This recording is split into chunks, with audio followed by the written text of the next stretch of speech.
There's been virtually no information as to when the closure actually, will take place. They keep talking about they're going to improve communication, but it just doesn't appear. We don't know exactly the date when it's going to close down. They keep saying it's 2 years, 4 years, 5 years, I don't know. We know about it. Other than that, we just lost, I think. We haven't had any sort of information from the higher management. All my previous experience has been that management sort of never play their card until they really have to. They keep us in the dark, really, around here. They keep us in the dark a lot. It's only sort of word of mouth from fellow employees and what we hear in the papers as well. People telling, passing news one to another. The place is full of rumours.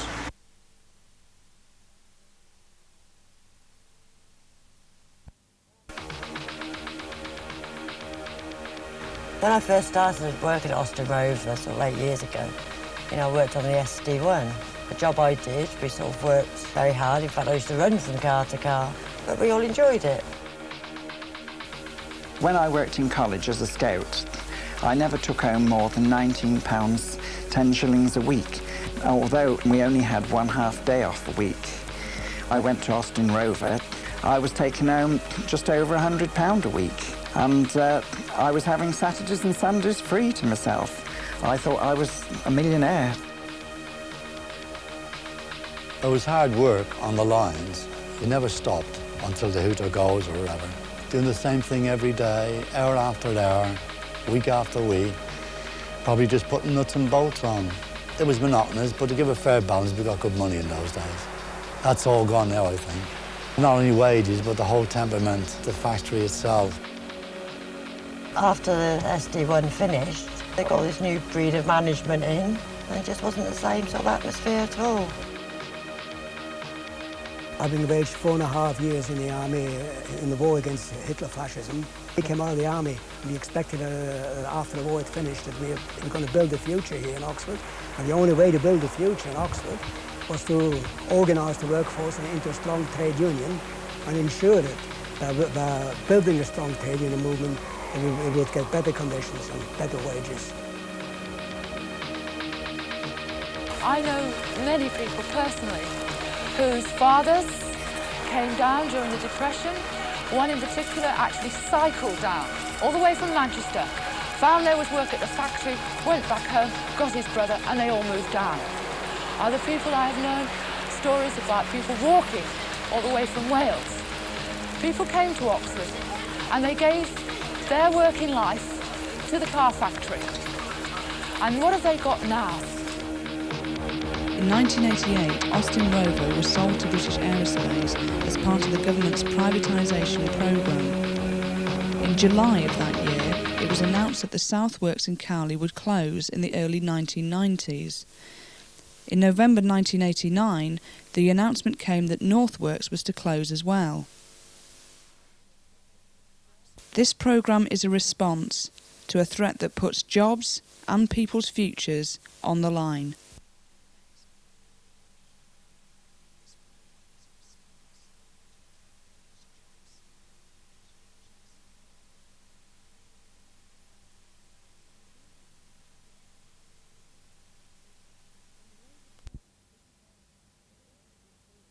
In the Rover sell-off, British Aerospace got a very good deal at the taxpayers' expense. The government offered to pay Rover's debts to the tune of £572 million, more than £20 for every taxpayer. British Aerospace paid a mere £150 million for Rover, a successful company with huge capital assets, which expected to increase its profits through the early 1990s. The government ignored other bids for the company and offered it exclusively to British Aerospace, hardly the way to find an open market price. Honda paid £120 million for a 20% stake in Rover, which implies Rover is, or was, worth a good deal more than Aerospace paid. Then came the sweetness scandal. Aerospace was also allowed to delay payment of the £150 million, thus saving over £44 million in interest. Under private ownership, British Aerospace is free to shut down or sell off the parts of Rover which it doesn't want, raking in huge sums from the sale of land and making workers redundant. Not only have we lost Rover, we have spent £466 million doing so. The average taxpayer has paid over £17 to dispose of a profitable company.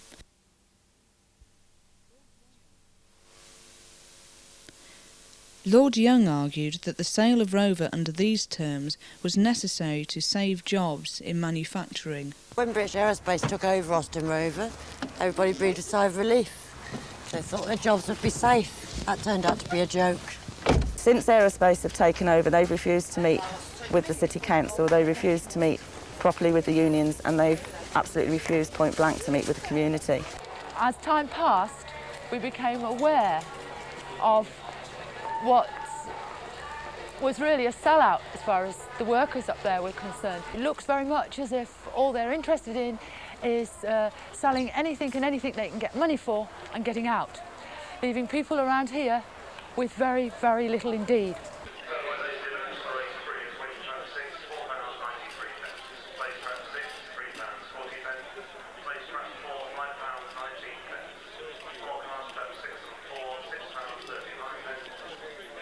Rover's land at Cowley, a prime industrial site within the city boundary, is much more valuable than the company's land elsewhere. Rumours that Aerospace's interest in the Cowley site was not car manufacture, but property speculation, were confirmed when in July 1989 Aerospace bought Arlington Securities, a property development company. And I just wonder who they think they are. We've given our lives in this community to Cowley Works, and suddenly Aerospace come along and decide to close it without consulting any of us and without thinking of the effect that it's going to have on the families on this estate and in the areas and in the county.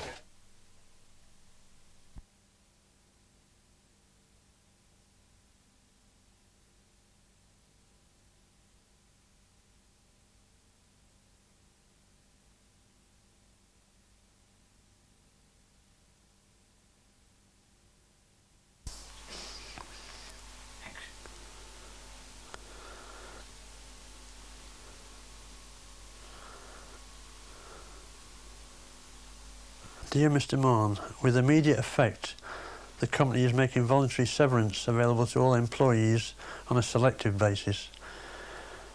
For your own information, should you wish to consider this offer, the voluntary severance payment for yourself would be approximately £3,298.60. Blah, blah, blah, blah, blah. Yours sincerely, P. Sedgwick, Personal Director, Southern Operations. When they first sent these letters out, it was on a selective basis. Now, everybody's been offered redundancy. At present, it's voluntary, but what happens a bit nearer the time? Well, my workmate, Derek, he worked in the same section as I did, and he was in this job, and, you know, he very conscientious, very loyal to the company, never late, never had any time off, unless he was ill, which was very, very seldom. And he just made one or two little mistakes on his job, which sometimes we all do, I think, now and again. And he was warned, and of course, being so conscientious, he was a bit upset about it, and of course, it made matters worse. Finally, they got him off the job. They sent him over to the south side, and he was pushing trucks. Now, I'm talking about a man about 63 years of age then. I've never seen such a change in a man. He could hardly walk. His feet were sore. He looked drawn. He was very, very upset. And we were sure he wouldn't go on like this any much longer. But after we got a letter from the company stating would we like to take early retirement, I'm sure against his best wishes that he didn't really want to, but he did. He took the early retirement. Because I think the chap had enough anyway. And I was glad in a way that he did, because I'm sure that job would have killed him. There's no doubt about it.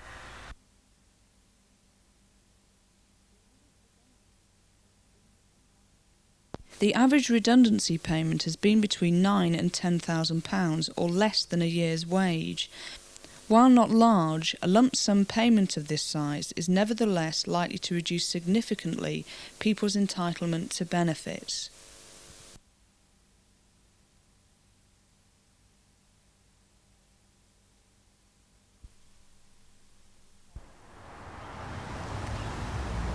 I used to have an SD1 Rover, abandoned plough, leather seats, all electric, absolutely beautiful car. Trouble is now, I just can't afford to run it anymore, so I've had to give it up. But I still stuck with Austin Rover, so I've got Montego. I've sort of applied for several driving jobs, and everyone you go after, there's dozens others apply for them. In fact, one I went for said it was the first time I'd ever had a woman apply. And then some I've applied for and they've turned you down if you're over 40, they don't want to know. So I've had to go back to taxi driving full-time. Yeah, I did that 7 years full-time before I went into the works, and I never intended going back to it again. But, you know, because the money is very hit and miss, you sort of don't know from one week to the next what you're going to earn. Since I've left Austin Rover, I've applied for a number of jobs. A job came up at Sainsbury's Supermarket at Hayford Hill as a cleaner. Well, I went for an interview for that job, but the hours that they wanted me to work, that was from 12 o'clock midday till 9 o'clock at night, from Monday to Wednesday, 1 o'clock till 10 Thursday and Friday, and 12 till 9 Saturday. Well, I looked a bit doubtful on that because I thought it was rather long hours. So I asked him how much he was going to pay on that. Well, I was absolutely amazed when he said, £120 a week. I turned round and told him point blank, no way. I said, am I going to work for that sort of money? Not all those unsocial hours. I said, it's just not on. There are basically 3 types of jobs for a person of my age, mid-50s. One of them is shop assistant, which requires you to work 6 days a week. The second is cleaning jobs, which require you morning and evenings. And the third is the college scouts job, which I know from personal experience. And they're all basically very, very low paid. There are lots of jobs about if you're prepared to work for next to nothing.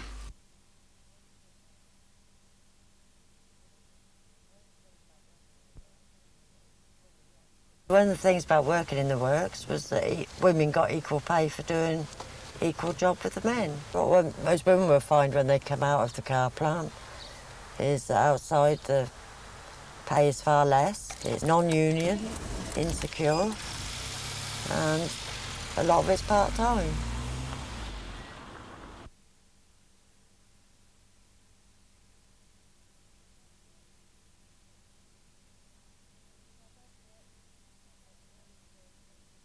My dad's worked at Cowley for 24 years, as far as I can remember. The main advantage of him working there is that we've got, as a family unit, regular wage coming in to support the family. And of course, exactly what my mum does as well. She's a care assistant, and the 2 wages are definitely needed in the home. In terms of me getting back into education, which I did do at 21, my dad has always, and my mother, have always given me money when I've needed extra books that the grant couldn't supplement. So my education, in a sense, would be slowed up, if not impaired by my dad not being able to help. And we would really have to sort of really sit down and consider what the future holds for us and how we're actually going to go about making things okay.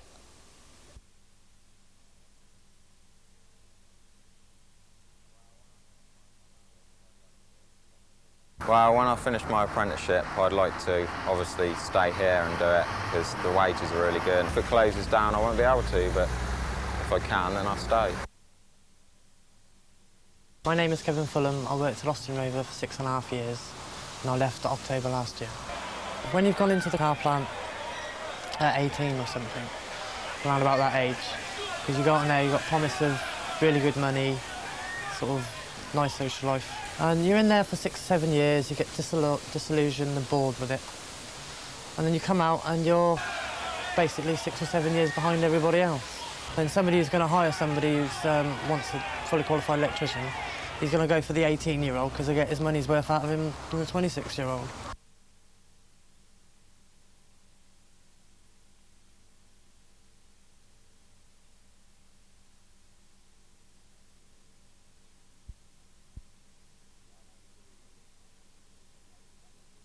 My name's Jimmy Roberts, and this is my friend Alec Dunlop. We've been friends for 30 years. For 25 years of that, we've been working together on Tolman's car delivery. And we was informed in December 1989 that this depot will be closing in 1990 on February the 2nd.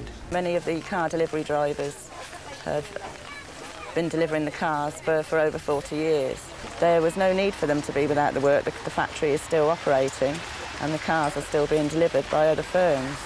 But because of the threatened closure of the factory, Tolman's decided to pull out of the contract in Oxford and concentrate elsewhere.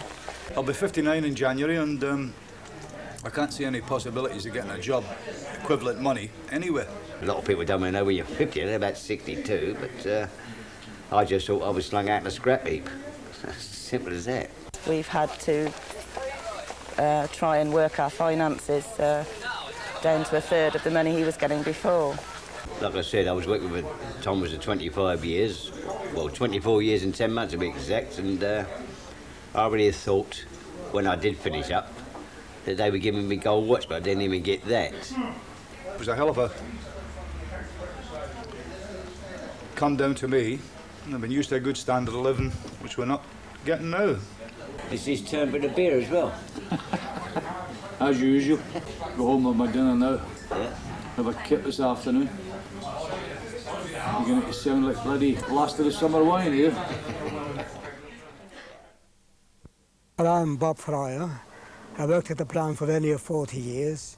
I was deeply involved in trading activities and was also senior shop steward for the biggest union, the Transport and General Workers Union, for 25 years. If they close those two sites and then concentrate all the production of one model only, the 800, in the body plant, then I'm sure even the body plant hasn't got a future either. Because it's quite obvious to me that they won't just carry on production on one model in one plant, when in fact they've got another plant at Swindon where they put all their eggs in now. And no doubt that once they're left with the body plant only and with one model only, that will close eventually as well, and the whole thing could be produced at Swindon. And facing such a situation, I think it's just unthinkable.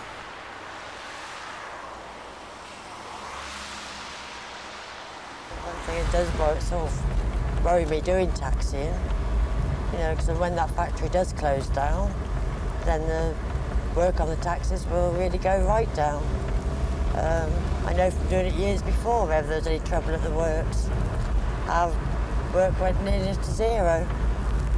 So, you know, there'd be no point staying in taxiing once the works does close down.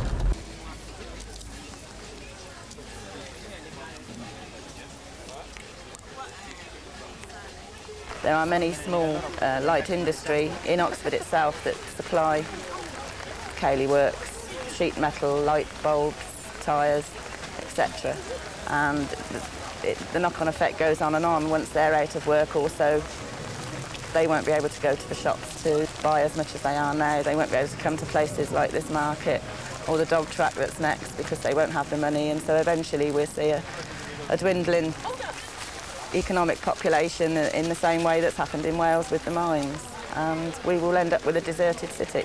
I've been coming here 2 years, and you got to know them. Same people comes every week, and you talk to them and say where you work and what they do. They said just work around the Cayley plants, and I think it's about 60% of them. We worked this market since '76, and I think it's been going down all the time. And if they shut the plant down, it's going to affect everybody in the market, because we rely on the trade from the workers from the factory, obviously. I run vinyl records down the Cayley Road, and many of my customers, I say about 40%, actually work at the car plant. I can tell this, but when the factory closes down, my trade depreciates by about a third. If that plant closes down, it's going to affect me and many others in Oxford, especially down the Cayley Road. If that were 1 week strike, you'd feel it. So if there was a closure, you obviously feel it even more. And if I feel it, they all feel it, because people have got to eat, haven't they? Yes, Skip? If it affected it, I would probably move on somewhere else.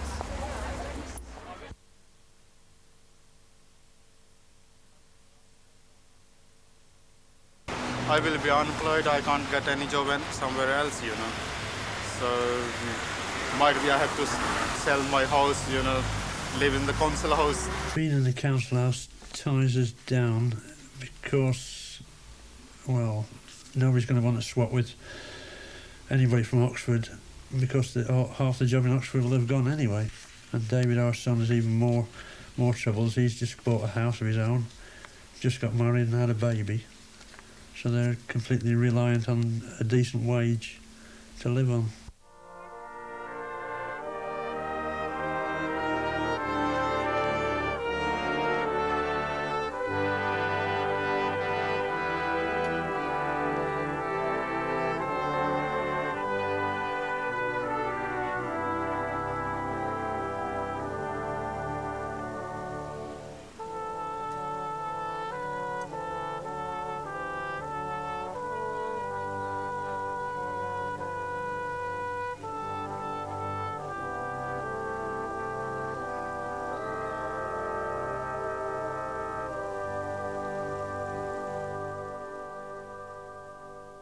My name's Cathy Rafferty and I'm 30.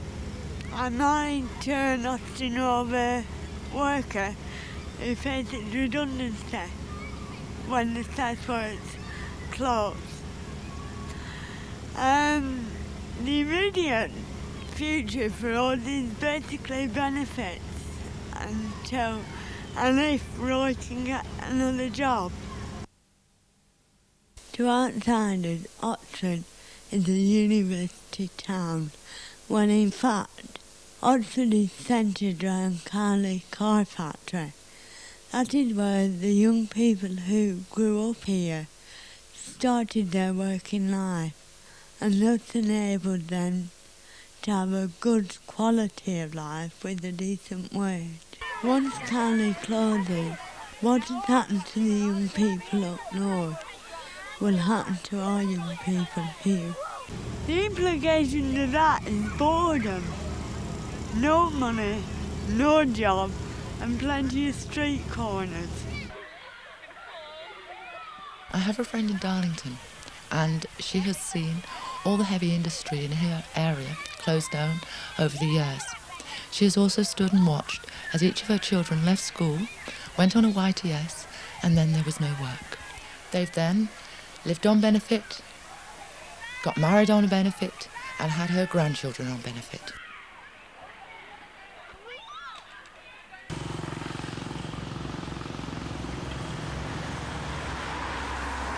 Arlington Securities, the wing of British Aerospace responsible for property development, were allowed to give their evidence at the public inquiry at a session closed to the public. So we have no information about how they intend to dispose of the land at Cowley. It is likely, however, that if there is no local influence on the decision, the land will be developed for small high-tech industry, offices and luxury housing, regardless of the needs of the community that has grown up around the car plant.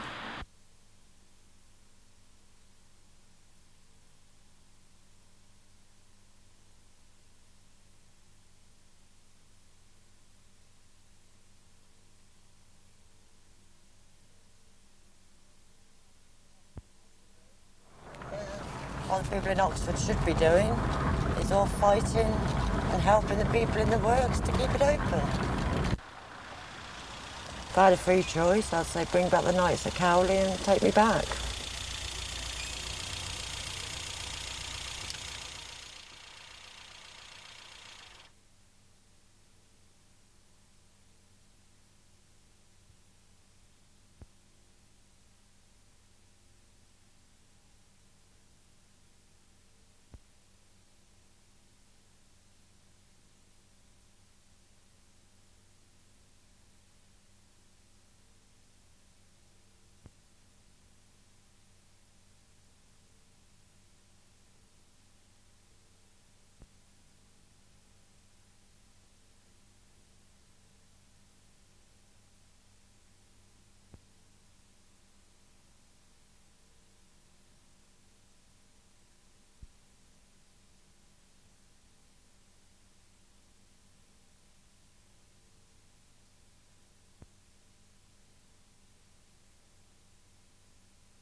To me, it would be a real tragedy if the plant were to close.